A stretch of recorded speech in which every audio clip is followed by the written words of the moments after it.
It's about having the vision, the singular vision to bring an idea to life. Code is just plumbing, but vision is everything. The words echoed in the cavernous tech incubator space, projected 100 times larger than life on the screen behind Zane. The stark white of the projector beam caught the arrogant tilt of his head, freezing the moment in overexposed brilliance. The investor next to me, a man named Wallace with a predatory smile, nodded in admiration. I kept my own expression perfectly still. Vision needs a foundation. We met at a hackathon 5 years ago, a blur of energy drinks and frantic keystrokes. Zane was the magnetic pitchman, all charisma and sprawling ideas sketched on napkins. I was the quiet coder in the corner who could actually build things. We clicked. First good memory was at 3 a.m. in my tiny apartment, celebrating the first working prototype of our app with lukewarm pizza and a six-pack of absurdly expensive craft beer he'd insisted on. We felt like we were on the verge of creating something magnificent. The first red flag came a week later. A mentor stopped by to check our progress, and I overheard Zane explaining a complex UI solution I'd spent 48 hours wrestling with. He called it his sudden breakthrough, a moment of pure inspiration. I told myself he was just simplifying things for the pitch. I told myself it didn't matter. Our collaboration, our friendship, found its rhythm in a sleek co-working space downtown. The next 2 years were a golden period, fueled by Blue Bottle coffee and the shared ambition of our project, an app we called Symphony. Our Notion boards were a flurry of tasks and deadlines. Our private Slack channel was a constant stream of breakthroughs and bad jokes. He was the face, charming investors and networking at industry events. I was the engine, building the entire backend, the database architecture, the secure user authentication, the thousands of lines of code that made his vision a reality. Balance began subtly. He started taking meetings I wasn't invited to, dismissing them as boring money talk. Expense reports appeared for lavish dinners with potential partners who never seemed to materialize. When I raised concerns about our mounting AWS server costs, he'd wave a hand and say, "Don't worry about the small stuff, Talia. You just focus on making the magic happen." I rationalized it. He was handling the business so I could handle the build. It was a partnership. One night, trying to resolve a sync error with our shared Dropbox, my cursor slipped. I clicked on a folder I'd never seen before, one simply named Z Legacy. My stomach went cold. Inside was a single PDF, a fully executed Articles of Incorporation document for Symphony Innovations, LLC. Zane was listed as the sole founder and 100% equity holder. The document was dated 6 weeks prior. The breaking point was the investor showcase. The room was packed with the exact people we'd been trying to impress for years. Wallace and his partners sat in the front row. Zane was electric on stage, weaving a story about his solitary struggle, his singular vision. He finished his pitch to a wave of applause. Then came the Q&A, and he delivered the final cruel monologue. "I poured my soul into this," he said, his voice thick with fake emotion. Every late night, every line of code, every design choice, it all came from a place of pure, unfiltered inspiration. Sometimes you have to cut away the dead weight to let something truly beautiful grow. The room was silent. I could feel 100 pairs of eyes on me, filled with a mixture of pity and suspicion. In that instant, everything froze. The ambient noise of the room faded to a dull hum. It wasn't just about the credit or the money anymore. He was erasing me from my own story. My plan began, not with a surge of anger, but with a sudden, chilling clarity. On his final presentation slide, under a list of key corporate assets, he'd included the domain name, Symphony.io, a tiny, overlooked detail. I remembered buying it 2 years ago on my personal GoDaddy account with my own Visa card. The auto-renew was still active.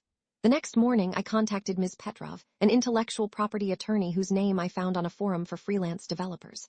She was sharp, methodical, and didn't waste a single word. A retainer was $15,000. I paid it without blinking. The next 11 weeks were a masterclass in quiet, meticulous preparation. My apartment became a war room. Ms. Petrov advised me on everything. One afternoon, a Slack notification from Zane nearly made my heart stop. "Hey, can you transfer the domain to the new company account? Need it for the funding paperwork." I typed back, my fingers trembling slightly. "Sorry, in the mountains for a few days. My 2FA device is back at my apartment. We'll handle when I'm back." The lie bought me another week. The evidence mounted into an irrefutable digital mountain. 4,117 Git commits, all logged with my unique user ID, each one a time-stamped brick in the foundation of Symphony. The original project files on my local hard drive, with creation dates that predated his LLC by more than a year. Slack archives where he admitted, "I have no idea how the database part works. You're the genius." The AWS invoices, paid from my bank account for the first 18 months, and the receipt from GoDaddy for the domain. The ironic coincidence that served as the capstone was a selfie he'd posted on Instagram. He was grinning from an infinity pool in Bali, captioned, "Forcing myself to unplug and recharge the creative batteries." The post was timestamped during the exact 72-hour period I was single-handedly re-architecting the entire payment processing system after a catastrophic bug. Ms. Petrov sent a standard, soft cease and desist letter. Zane's lawyer responded with aggressive confidence, claiming I was merely a work-for-hire contractor and offered a nuisance settlement of $5,000. They had put their lie in writing. The trap was set. We met in Ms. Petrov's glass-walled conference room, overlooking the city. Zane was there with his lawyer radiating smug victory. At Ms. Petrov's request, Wallace, the lead investor, was also present to observe the resolution of this significant IP dispute. I think there's been a fundamental misunderstanding about the project's ownership. I said it quietly, my voice even. Zane scoffed. His lawyer launched into a patronizing speech about my supposed contractor status. Ms. Petrov let him finish. Then she opened a thick binder. The first wave of the reveal was the paper trail. She calmly presented the 4,117 printed commits, the server invoices, the Slack logs where Zane praised my genius on the very systems he now claimed to have envisioned. I watched the color drain from Zane's face, his bravado crumbling into confusion, then tightening into panic. His lawyer fell silent. For the killer proof, Ms. Petrov slid a single sheet of paper across the polished mahogany table. Finally, the issue of the core asset, the domain name, Symphony.io. It was the GoDaddy registration, clearly showing my name, my address, my credit card. My client currently retains sole ownership and control. And 10 minutes ago, she executed a legal sale of that domain and the associated codebase, which this binder proves is her sole intellectual property, to a new competing entity. Zane stared at Wallace, whose face had gone ashen. He finally looked at me, his eyes wide with disbelief. You can't do that. Symphony is me. It's my vision. No, Symphony was us. The plumbing is everything. The fallout was immediate and catastrophic for him.